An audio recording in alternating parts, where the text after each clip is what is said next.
নমস্কার, খবর দিনভরে আপনাদের সাথে রয়েছে আমি প্রিয়াঙ্কা। শুরুতেই আমরা নজর রাখবো বাংলাদেশের দিকে। বাংলাদেশের সেনা শাসন, বাংলাদেশে অন্তর্বর্তীকালীন সরকার শেখ হাসিনা ইস্তফা দেওয়ায় সরকার পতন, সেনার চাপে বাংলাদেশ ছাড়েন শেখ হাসিনা। বাংলাদেশ ছেড়ে সেফ হাউসের উদ্দেশ্যে রওনা দেন শেখ হাসিনার সঙ্গে তার বোন শেখ রেহানাও রয়েছেন। এবং যে ছবি আপনাদেরকে দেখাচ্ছি, মূর্তি ভাঙা হয়, হাতুড়ি দিয়ে মূর্তি ভাঙা হয় মুজিবুর রহমানের। আমরা জানি যে বিগত বেশ কিছুদিন ধরে উত্তপ্ত হয়ে পড়ে বাংলাদেশ, এবং এই মুহূর্তে বাংলাদেশ ছেড়ে ভারতে শেখ হাসিনা প্রধানমন্ত্রীর পদে ইস্তফা দিয়ে দেশ ছাড়েন শেখ হাসিনা। অসহযোগ আন্দোলনের জেরে রবিবার থেকেই আমরা জানি অগ্নিগর্ভ ছিল বাংলাদেশ। দফায় দফায় সংঘর্ষ হয়, শতাধিক মানুষের মৃত্যু হয়, এবং আজ সোমবার সকাল থেকে উত্তপ্ত হয় বাংলাদেশ। জনরোষের মুখে রাষ্ট্রপতি ও সেনা প্রধানের সঙ্গে বৈঠক করার পরই প্রধানমন্ত্রী পদ ছাড়েন, পদ থেকে ইস্তফা দেন শেখ হাসিনা। এবং আজ সকাল থেকে বাংলাদেশ কিন্তু একেবারে দফায় দফায় সেই উত্তপ্তের ছবিও সামনে উঠে আসে। এবং অন্যদিকে দেখা যায় যে সেনা হেলিকপ্টারে চেপে দেশ ছাড়েন শেখ হাসিনা। বোনকে নিয়ে দেশ ত্যাগ করেন শেখ হাসিনা, এবং তারপরই গণভবন দখল করেন জনতা। ভাঙা হয় মুজিবুর রহমানের মূর্তি। গণভবনে উল্লাস, এবং দেখুন যে ছবি আপনাদেরকে দেখাচ্ছি, মুজিবুর রহমানের মূর্তি ভাঙা হয়।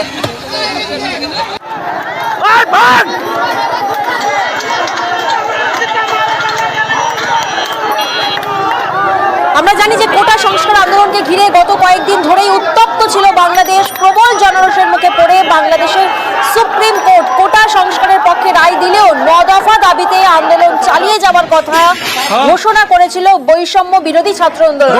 দেখুন এই মুহূর্তে যে ছবি আপনাদেরকে দেখাচ্ছি, গণভবনের ছবি, যেখানে উল্লাস বিক্ষোভকারীদের। গণভবনে বিক্ষোভকারীদের উল্লাস। এই ছবি ঠিক তখন যখন দেশ ত্যাগ করেন শেখ হাসিনা। তারপরই গণভবন দখল করেন জনতা। ভাঙা হয় মুজিবুর রহমানের মূর্তি। গণভবনে উল্লাসের ছবি সামনে পেটে আসে। উল্লাস সাধারণ মানুষের, জনতার। প্রধানমন্ত্রীর বাসভবন, গণভবন দখল করেন। এখন আসি আমরা গণভবন। এইটাই ছিল আমাদের, ইনশাআল্লাহ এইখানেই সবকিছু হইতো। এই সেই গণভবন। ভারতে শেখ হাসিনা বাংলাদেশ ছাড়ার পর ভারতে শেখ হাসিনা বাংলাদেশের প্রধানমন্ত্রী পদ থেকে ইস্তফা দেওয়ার পর আমরা সেই ছবি আপনাদেরকে দেখিয়েছিলাম যে সেনা বিমানে করে দেশ ছাড়েন শেখ হাসিনা, এবং গাজিয়াবাদে হিন্ডান এয়ারবেসে হাসিনা বিমান। এই মুহূর্তে মৈত্রী আমাদের প্রতিনিধি আমাদের সঙ্গে রয়েছেন। মৈত্রী, কি জানা যাচ্ছে? গণভবন দেখো, এখনো পর্যন্ত আমরা যেটা জানতে পারছি যে হিন্ডন এয়ারবেসে পৌঁছে গিয়েছেন শেখ হাসিনা, এবং কিছুক্ষণ আগে ভারত এই বাংলাদেশের দূতাবাস রয়েছে, সেখানকার এক আধিকারিক তিনি শেখ হাসিনার সঙ্গে দেখা করতে গিয়েছেন বলে আমরা সূত্র মারফত জানতে পারছি। যদিও এখনো পর্যন্ত কিন্তু যে মেন যে প্রধান দ্বার রয়েছে, সেই প্রধান ফটক কিন্তু এখনো বন্ধই রয়েছে বাংলাদেশ দূতাবাসের, এবং সেখান থেকে এখনো পর্যন্ত কোনো গাড়ি ভেতরে যেতে এবং আসতে দেওয়া হচ্ছে না। শেখ হাসিনা এবং তার বোন শেখ রেহানা তারা এখনো পর্যন্ত হিন্ডন এয়ারবেসেই রয়েছেন। সূত্র মারফত যেমনটা আমরা আগে জানতে পেরেছিলাম যে তিনি লন্ডনের উদ্দেশ্যে রওনা হবেন, এবং লন্ডনের কাছে তিনি ইউকে গভর্নমেন্টের কাছে তিনি পলিটিক্যাল অ্যাসাইনমেন্ট চেয়েছেন তার এবং তার বোনের জন্য। সেটা একবার কনফার্ম হয়ে গেলেই কিন্তু তিনি রওনা দেবেন লন্ডনের উদ্দেশ্যে, তেমনটাই আমরা জানতে পারছি। সম্ভাব্য একটি প্রাইভেট জেটে করেই শেখ হাসিনা রওনা দিতে পারেন লন্ডনের উদ্দেশ্যে। এখনো পর্যন্ত ভারতীয় সেনাবাহিনীর তরফ সূত্রে আমরা যেটুকু জানতে পারছি যে যখনই ভারতীয় এয়ার স্পেসে শেখ হাসিনার বিমান পৌঁছে যায়, সেই সময় কিন্তু তার বিমানকে গার্ড দিতে নিয়ে এসেছিল ভারতীয় বিমান বাহিনীর, অর্থাৎ ইন্ডিয়ান এয়ারফোর্সের যুদ্ধ বিমান, এবং তারা নিশ্চিত করেন যে শেখ হাসিনা ইন্ডিয়ান এয়ারবেসে সেফলি যাতে তিনি ল্যান্ড করতে পারেন।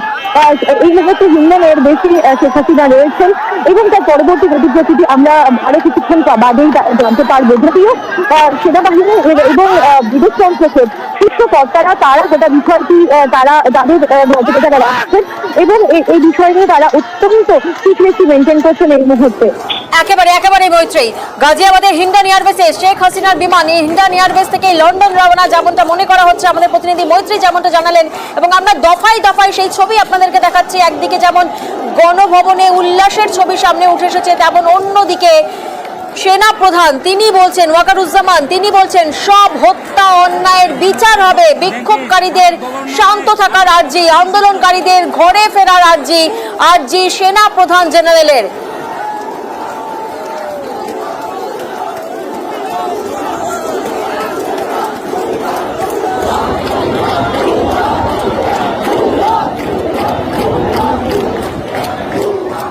যদি জিনিসটা শান্ত হয়ে যায় তাহলে আর কারফিউর কোনো প্রয়োজন নাই, কোনো জরুরি অবস্থার প্রয়োজন নাই, কোনো কারফিউর প্রয়োজন নাই, কোনো গোলাগুলির প্রয়োজন নাই। আমি আদেশ দিয়ে দিয়েছি সেনাবাহিনী কোনো গোলাগুলি করবে না, পুলিশ কোনো গোলাগুলি করবে না। আমি আশা করছি যে আমার এই বক্তব্যের পরে পরিস্থিতি উন্নতি হবে। অসহযোগ আন্দোলনের জেরে রবিবার থেকে অগ্নিগর্ভ ছিল বাংলাদেশ। দফায় দফায় সংঘর্ষ হয়, শতাধিক মানুষের মৃত্যু হয় এবং আজ সোমবার সকাল থেকে উত্তপ্ত বাংলাদেশ এবং সংসদ ভবনের ভিতরেও তাণ্ডব। বাংলাদেশের সংসদ ভবনের ভিতরেও তাণ্ডব, সেই ছবিটা আপনাদেরকে দেখাচ্ছে এই মুহূর্তে। অন্যদিকে বাংলাদেশের স্বরাষ্ট্রমন্ত্রীর বাড়িতেও ভাঙচুর করা হয়, ঢাকায় আওয়ামী লীগের অফিসেও ভাঙচুর করা হয়। বাংলাদেশ জুড়ে অশান্তি, যে ছবি এই মুহূর্তে আপনাদেরকে দেখাচ্ছি, বাংলাদেশ জুড়ে অশান্তি, অগ্নিগর্ভ পরিস্থিতি। ঢাকায় আওয়ামী লীগের অফিসে আগুন, বাংলাদেশের স্বরাষ্ট্রমন্ত্রীর বাড়িতেও ভাঙচুর করা হয়। অন্যদিকে সংসদ ভবনের ভিতরেও তাণ্ডবের ছবি সামনে উঠে আসে।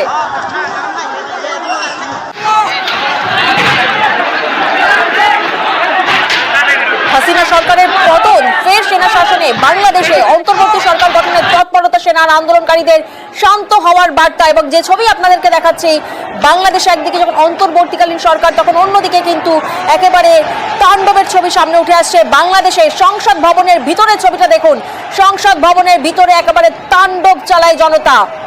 অন্যদিকে স্বরাষ্ট্রমন্ত্রীর বাড়িতেও ভাঙচুর করা হয়।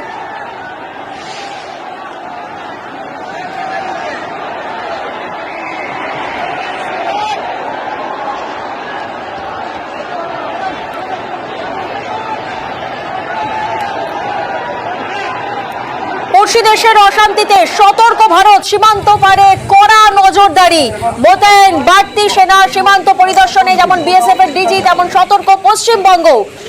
এই অশান্তিতে সতর্ক ভারত। প্রতিনিধি সেবক এই মুহূর্তে আমাদের সঙ্গে রয়েছেন। সেবক, ঠিক কি পরিস্থিতি তুমি দেখছো? তুমি এই মুহূর্তে মহদীপুরে রয়েছো।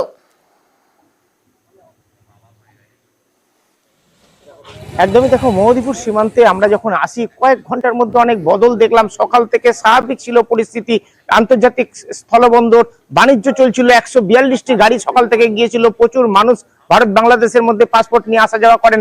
কিন্তু প্রধানমন্ত্রীর ইস্তফার পরেই কিন্তু বদলে যায় চেহারাটা এবং বন্ধ করে দেওয়া হয় কার্যত এই স্থলবন্দর। এবং এখানে চরম সতর্কতা বিএসএফ এর, যা আমরা লক্ষ্য করছি। এরপর 3টের পরে কিন্তু এক্সপোর্ট বন্ধ হয়ে গিয়েছে। আমার সঙ্গে এমন ব্যক্তি রয়েছেন যিনি কিছুক্ষণ আগে 3টের পরপরই বাংলাদেশ থেকে আসেন। আপনি বাংলাদেশে কোথায় গিয়েছিলেন? এবং আমরা বাংলাদেশ গিয়েছিলাম চাপাই নবাবগঞ্জ কানসার্ট বাজার, ওখানে গিয়েছিলাম। চাপাই নবাবগঞ্জে গিয়েছিলেন, ওখানকার পরিস্থিতি কি দেখলেন? আমরা 1 আগস্ট যখন চাপাই নবাবগঞ্জ কানসার্ট বাজারে যাই, তখন কিন্তু পরিস্থিতি যা দেখলাম যে যখন তখন উত্তেজিত হয়ে উঠছে। আজকে কি পরিস্থিতি দেখলেন? আজকে যখন আমরা বৈকাল 3টার দিকে জানতে পারলাম যে শেখ হাসিনা পদত্যাগপত্র জমা দিয়ে দেশ ছেড়ে চলে গেছেন, সঙ্গে সঙ্গে কিছুক্ষণের মধ্যেই যখন ঘর থেকে বেরিয়ে দেখলাম চতুর্দিকে উল্লাস, উত্তেজনায় মেতে উঠেছে জনগণ সেখানকার। এই পরিস্থিতিটা এখনো দেখলাম যে আওয়ামী লীগ যারা করছিল তাদের উপরে একটা অসন্তোষ একটা দেখতে পেলাম, তারপরেও উল্লাস দেখতে পেলাম। এই ভেবে অনেকজন তো স্বাধীন স্বাধীন বলেও মানে চিৎকার করতে দেখলাম। তারপরে আমি কথাও বললাম কি ব্যাপার, যে ওরা বলল যে আমরা একটা সরকারের মানে এক দফা দাবি জানিয়েছিলাম যে তার পদত্যাগপত্র জমার ব্যাপারে, সেটা আমরা পেয়ে গিয়ে আমরা আজ মানে উল্লাসে মত্ত হয়েছে। পুরো বাংলাদেশ জুড়ে এরকম অবস্থা স্যার। আপনি ভারতীয়, আপনি ঘুরতে গিয়েছেন? হ্যাঁ, ঘুরতে গিয়েছিলাম। এখনকার পরিস্থিতি কি? এখনকার পরিস্থিতি যেটা দেখলাম, আনন্দ মিশ্রিত একটা উল্লাস, এরকম ধরনের উত্তেজনামূলক পরিবেশই বিরাজ করছে পুরো বাংলাদেশ। Right sir. আর আমরা চলে আসলাম, ঘুরাও হয়ে গেল মোটামুটি করে, আর ওইরকম পরিবেশও ছিল না, যার কারণে আমরা চলে আসলাম। আমরা কথা বলছিলাম বাংলাদেশ ফেরত ভারতীয় নাগরিকের সঙ্গে 2 ঘন্টা 2 আগে, তিনি শেষ ভারতীয়। একেবারে সেবক, বোঝাই যাচ্ছে। অন্যদিকে আমরা পেট্রাপোলের দিকেও নজর রাখবো। পেট্রাপোল সীমান্তে বাড়ানো হলো বিএসএফ এর নজরদারি, বাড়তি বিএসএফ জওয়ানদের নিয়ে আসা হচ্ছে পেট্রাপোল সীমান্তে। পেট্রাপোল 0 পয়েন্টের কাছাকাছি সমস্ত সাধারণ মানুষদের সরিয়ে দেওয়া হচ্ছে বিএসএফ এর পক্ষ থেকে। পেট্রাপোলের ছবি এই মুহূর্তে আপনাদেরকে দেখাচ্ছি। পেট্রাপোল সীমান্তে বাড়ানো হলো বিএসএফ এর নজরদারি, পেট্রাপোল সীমান্ত খোলা হলো, পেট্রাপোল বন্দরে যাতায়াত বন্ধ। ভারত বাংলাদেশগামী যাত্রীরা আটকে পড়েন। পেট্রাপোলের সীমান্তে কড়া নজরদারি, পেট্রাপোল সীমান্তে বাড়লো বিএসএফ এর নজরদারি।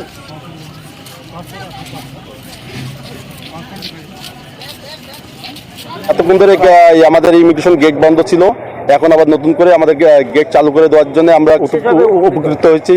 দেশে ফিরলে ঘরে ফিরতে পারবো কিনা আশঙ্কার মধ্যে আছি আমরা। আমরা তো জাস্ট আসছিলাম ডাক্তার দেখানোর জন্য, কিন্তু এখন তো সংকটে আছি যে দেশে কি হবে না হবে এটা নিয়ে টেনশনে। সরকার চেঞ্জ হয়েছে, এটাতে প্রবলেম নাই, কিন্তু প্রবলেম হচ্ছে যে আমরা যাতে সহজে এবং নির্দ্বিধায় থাকতে পারি, একটাই। সীমান্ত পারে কড়া নজরদারি, একের পর এক ছবি আপনাদেরকে দেখাচ্ছে এই মুহূর্তে। তুফানগঞ্জের ছবিটা আপনারা দেখছেন, একদিকে যেমন পেট্রাপোলে আপনাদেরকে দেখালাম, সেখানে সীমান্তে বাড়ানো হয়েছে বিএসএফ এর নজরদারি, তেমন অন্যদিকে তুফানগঞ্জ, সেখানেও কিন্তু একই ছবি ধরা পড়ছে, অর্থাৎ সীমান্ত পারে কড়া নজরদারি।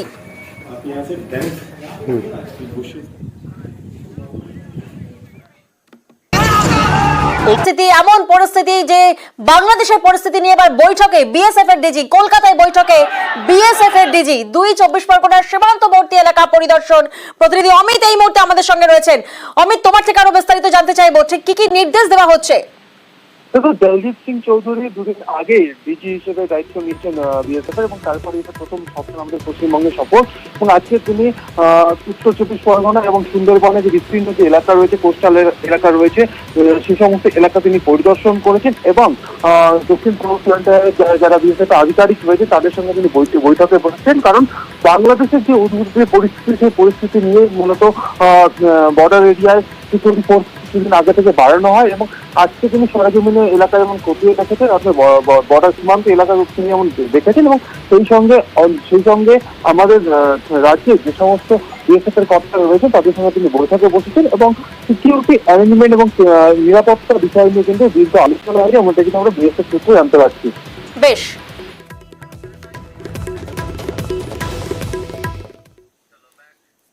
বাংলাদেশের পরিস্থিতিতে উদ্বিগ্ন মুখ্যমন্ত্রী, সবাইকে শান্ত থাকার অনুরোধ মমতা বন্দ্যোপাধ্যায়ের। কোন প্ররোচনায় পা না দেওয়ার আবেদন, সোশ্যাল মিডিয়ায় পোস্ট না করার আর্জি জানিয়েছেন মুখ্যমন্ত্রী মমতা বন্দ্যোপাধ্যায়। বাংলাদেশ নিয়ে রাজ্যের মন্ত্রীদের মুখ না খোলার নির্দেশ, বাংলাদেশ নিয়ে যা বলার ভারত সরকার বলবে, বার্তা মুখ্যমন্ত্রী মমতা বন্দ্যোপাধ্যায়ের। বাংলাদেশের পরিস্থিতিতে উদ্বিগ্ন মুখ্যমন্ত্রী মমতা বন্দ্যোপাধ্যায়, সবাইকে শান্ত থাকার অনুরোধ জানিয়েছেন মমতা বন্দ্যোপাধ্যায়।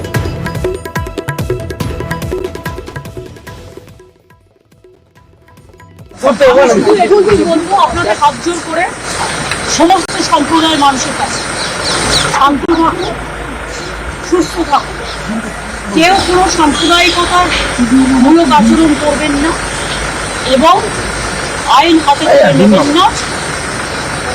যারা বিপদে পড়বে আমাদের ভাই বোনেরা, কারণ এখনো অনেকে আছে, আমরা সেটা গভর্নমেন্ট অফ ইন্ডিয়া এবং গভর্নমেন্ট অফ বাংলাদেশ সেটা দেখে রাখছি। গভর্নমেন্ট অফ ইন্ডিয়া যেভাবে বলবে আমরা সেভাবেই করব। আর আমি সমস্ত পলিটিক্যাল পার্টি লিডারদের অনুরোধ করছি এবং বিশেষ করে সমস্ত জগতের সবাইকে, দয়া করে এমন কিছু পোস্ট করবেন না যাতে কোনো সাম্প্রদায়িক সম্প্রীতি এখানে নষ্ট হয়।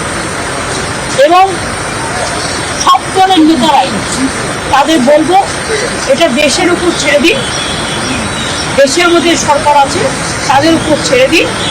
আপনারা নিজেরা এমন কোনো কমেন্ট করবেন না যাতে কোনো হিংসা বা প্ররোচনার সৃষ্টি হতে পারে। সকলেই আমাদের ভাই বোন এটা মনে রাখবেন, বাংলাদেশের যে ঘটনা, সেই ঘটনাতে আমরা সবাই উদ্বিগ্ন। আমি আমাদের নেতাদেরও বলবো কেউ কোনো পোস্টে যাবে না।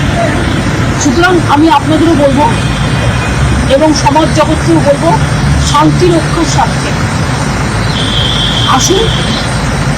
ইন্ডিয়া একটা কান্ট্রি, বাংলাদেশও একটা কান্ট্রি, কিন্তু পাশের যদি রাজ্যে কিছু হয়, আমার প্রতিবেশীর কিছু হয়, তার একটা প্রভাব পাশের রাজ্যে পড়ে। সেক্ষেত্রে শান্তি থেকে আমাদের পরিস্থিতিটা দেখে রাখতে হবে।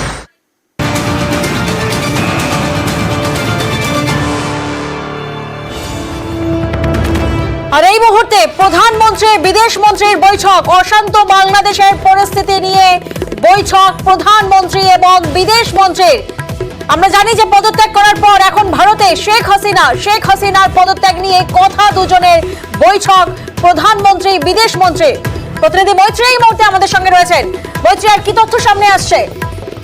দেখো, এখনো পর্যন্ত আমরা যেটা জানতে পারছি যে বিদেশ মন্ত্রী এস জয়শঙ্কর প্রধানমন্ত্রী নরেন্দ্র মোদীর সঙ্গে দেখা করছেন। বাংলাদেশের যে বর্তমান পরিস্থিতি সেটা নিয়ে ব্রিফ করার জন্য তিনি প্রধানমন্ত্রীর সঙ্গে বৈঠক করছেন বলে জানতে পারছি, এবং শেখ হাসিনার ভারতে আসার সম্পর্কে তিনি প্রধানমন্ত্রীকে ব্রিফ করবে, এবং সেই বৈঠকে বাংলাদেশের বর্তমান পরিস্থিতি এবং ভারতের পরবর্তী স্ট্র্যাটেজি কি হবে সে নিয়ে আলোচনা হতে পারে। বেশ, প্রধানমন্ত্রী বিদেশ মন্ত্রী বৈঠক, অশান্ত বাংলাদেশের পরিস্থিতি নিয়ে কথা, বাংলাদেশ পরিস্থিতি নিয়ে কথা দুজনের। পদত্যাগ করার পর আমরা জানি এখন ভারতে শেখ হাসিনার পদত্যাগ নিয়ে কথা দুজনের। এবং অন্যদিকে আমরা আপনাদেরকে শোনালাম বাংলাদেশের পরিস্থিতিতে উদ্বিগ্ন মুখ্যমন্ত্রী মমতা বন্দ্যোপাধ্যায়, সবাইকে শান্ত থাকার অনুরোধ মমতা বন্দ্যোপাধ্যায়ের।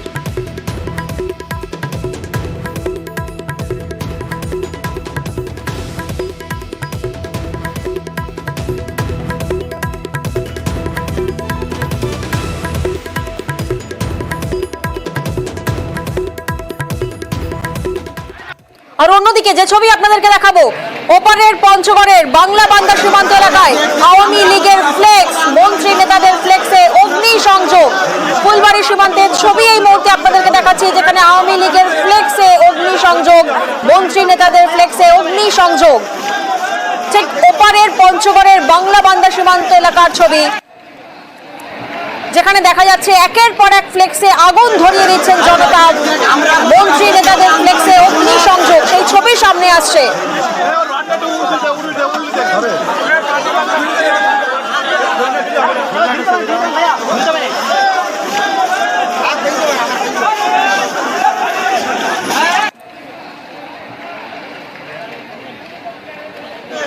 সরকার তো পরিবর্তন হয়ে গেল আস্তে আস্তে, শুনলাম শেখ হাসিনা কোথায় সেটা বলতে পারতেছি না, তো সে অবস্থা ভালো না, আস্তে আস্তে স্বাভাবিক হয়ে যাবে। এখন सेना बाहिनी के हाथ में गया है ना, तो अभी देखा जाएगा सामने क्या होगा। हम अभी चाहते हैं जो भी गवर्नमेंट आए वो आगे से ऐसा ना करे स्टूडेंट के साथ। बांग्लादेश का हालत कुछ दिन खराब था, अभी तक खराब है, बाकी अल्लाह जाने क्या होगा। हम लोग अमन चाहते हैं, शांति चाहते हैं। বাড়ি কোথায় আপনার? বাংলাদেশ। এখানে এদেশে কি করতে? চিকিৎসার জন্য আসছিলাম। বাংলাদেশের তো পরিস্থিতি শুনেছেন? আমরা তো কি পরিস্থিতি জানি না, এমনি শুনতেছি যে পদত্যাগ করছে, চলে গেছে, এটাই শুনছি প্রধানমন্ত্রী। এখন যাচ্ছি, কি হয় এটা বলতে পারবো না। না না, কোনো ভয় নেই, বন্ধ হোক, আর আমরা সবাই ভালো করে চলি, এটাই চাই। অগ্নিগর্ভ বাংলাদেশ, প্রধানমন্ত্রীর পদে ইস্তফা দিয়ে এই দেশ ছাড়েন শেখ হাসিনা। এবং এই পরিস্থিতি নিয়ে আমরা কথা বলেছিলাম আন্তর্জাতিক সম্পর্ক বিশেষজ্ঞ প্রণয় শর্মার সাথে। আমরা জানার চেষ্টা করেছিলাম যে কোনো বহিঃশক্তির মদত রয়েছে কিনা এই পরিস্থিতিতে। তিনি কি জানিয়েছেন শোনাবো আপনাদের।